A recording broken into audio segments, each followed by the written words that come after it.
Welcome to The Explainer. You know, right at this very second, somewhere out there in the world, a doctor is saving a life. A machine is breathing for someone who can't take a breath on their own. We live in this reality where advanced medicine just feels entirely normal, where walking into a pharmacy to pick up a remedy is just an ordinary part of our week. But it really wasn't always this way. Today, we're going to trace a deeply human story. It's this incredible cinematic journey of curiosity, courage, and the pure pursuit of survival. And we're going to contrast our modern luxury with a time when the world was vastly, vastly more dangerous. Just think about the massive leap humanity has taken.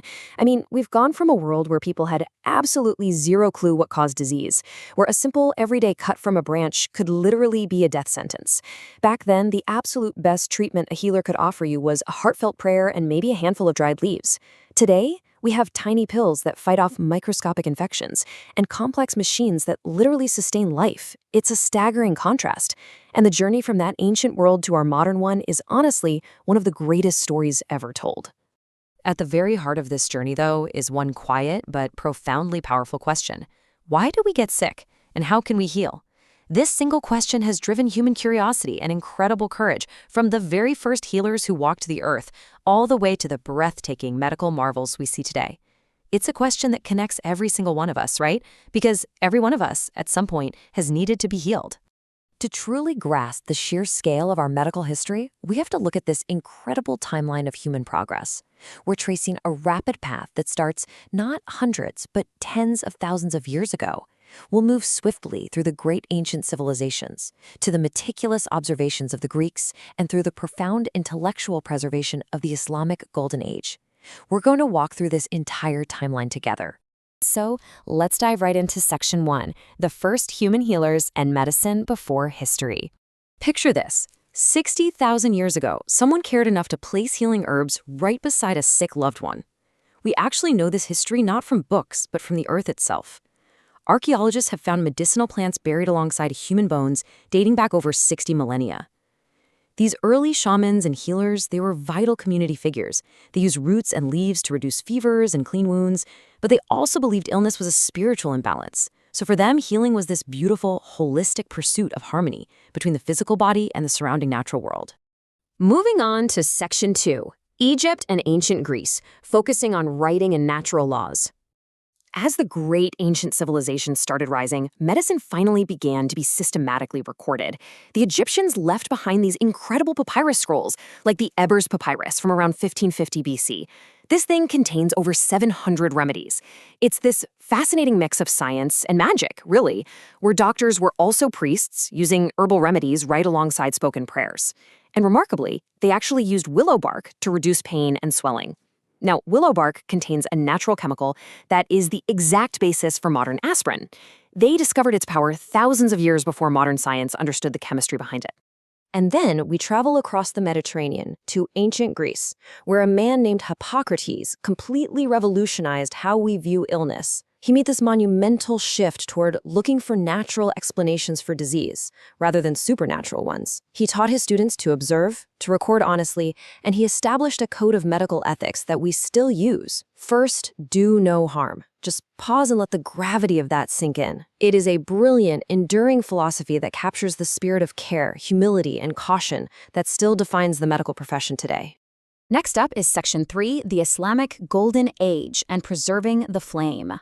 So following the fall of the Roman Empire, much of Europe entered a really difficult period where ancient texts were in serious danger of being lost forever. But look at this number here, 500.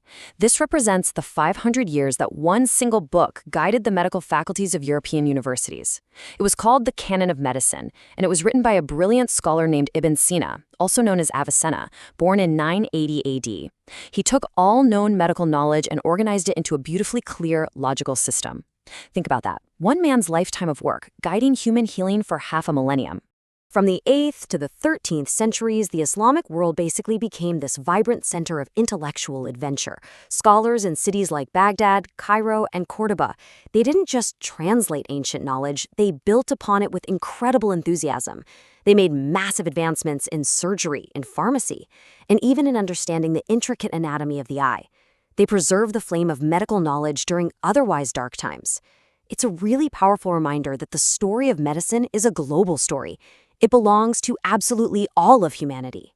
Which brings us to Section 4, the Renaissance of Anatomy, looking inside. You know, for centuries, the ultimate medical authority was simply reading ancient texts, like those of the Greek physician Galen, without really ever questioning them.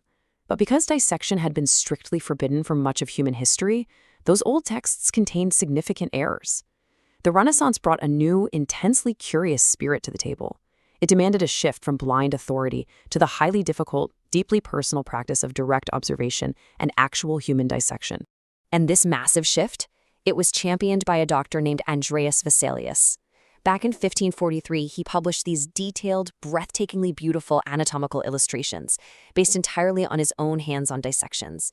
He challenged centuries of established teaching, layer by layer, muscle by muscle. He proved to the world that medicine couldn't just rely on what old writers said. It had to rely on honest testing, measuring, and looking directly at the biological truth of the human body. All right, moving to Section 5, Germs and Invisible Worlds, the Microscope Revolution. It sounds wild now, but for most of human history, people thought illness was caused by bad air or an imbalance of fluids. But in the 1800s, Louis Pasteur and Robert Koch established something that seems super obvious to us today, but was deeply, profoundly shocking at the time. They proved that specific diseases are actually caused by specific, tiny, invisible organisms multiplying in the body.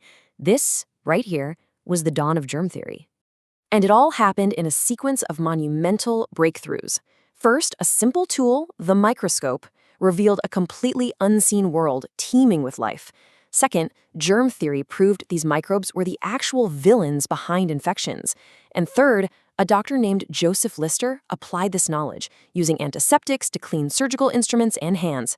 By simply breaking the chain of infection, death rates literally plummeted. Surgery went from being extraordinarily dangerous to far, far safer, all because we finally understood the invisible thread. And that leads us right into Section 6, the modern medical miracle, an absolute explosion of discovery. If the entire history of medicine were just a single day, almost everything that defines modern care happened in the final few minutes. In 1928, Alexander Fleming accidentally discovers penicillin, the first antibiotic, turning the tide of World War II and saving millions of lives. Then came widespread vaccines, literally erasing diseases like smallpox from the globe. We rapidly developed medical imaging, X-rays, ultrasounds, MRI scans, allowing us to look inside the body without a single cut. And today we are analyzing the unique biological code of human DNA to create personalized, highly specific treatments. Every generation of modern doctors is standing firmly on the shoulders of the giants who came before them. Just 100 years ago, pneumonia was very often a rapid, terrifying death sentence. A simple throat infection in a child, it could be fatal within a week. Today, surgeons operate through tiny cuts guided by cameras smaller than a fingertip, and premature babies survive to live long, healthy lives. To anyone from our distant past, our current medical reality would seem like pure, unfiltered magic. Yet, despite all of our advanced tools, cameras, and genetic sequencing, the spirit of medicine, it hasn't actually changed. Think back to that 60,000-year-old healer placing herbs in the earth. The tools are different, the understanding is vastly deeper, for sure, but the core remains entirely constant. It's the deep, empathetic human desire to help the suffering. It's the willingness to look at another human being in pain and say, I will try. I will not give up. Because this story, it's nowhere near finished. It is being written right now in labs and hospitals worldwide. So I want to leave you with this thought today. As we continue to unravel the unique biological code of our DNA, what incredible medical miracles will our desire to help uncover in the next 100 years? Thank you so much for exploring this fascinating journey with me today. Keep learning, keep asking questions, and I'll catch you in the next explainer.